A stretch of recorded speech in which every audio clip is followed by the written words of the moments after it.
Hello everyone, welcome to my YouTube channel Exam BCA. In this video, we will learn the basic model of computer system.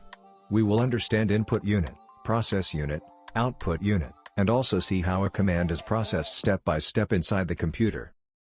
A computer system works on a very simple principle called the IPO cycle. First, input is given to the computer, then processing is done, and finally output is produced. The input unit is used to enter data and instructions into the computer. Since computers understand only binary language, input devices convert our input into machine-readable form. The process unit is the heart of the computer system.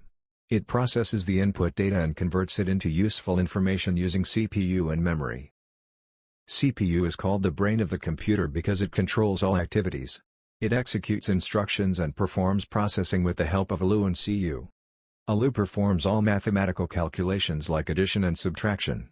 It also performs logical operations such as comparison and decision-making. Control unit works like a manager. It decides what operation should be done, when, and in which order. Memory is used to store data, instructions, and results during processing. Without memory, CPU cannot perform any task. Primary memory is used during execution of programs.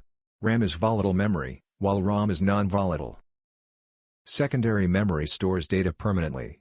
Even when the computer is switched off, data is not lost. Output unit shows the final result of processing to the user in understandable form. First, the user gives input using input devices. The data is stored in primary memory.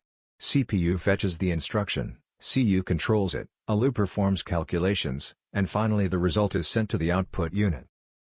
This complete sequence is called the IPO cycle. Every computer system follows this basic model to perform any task.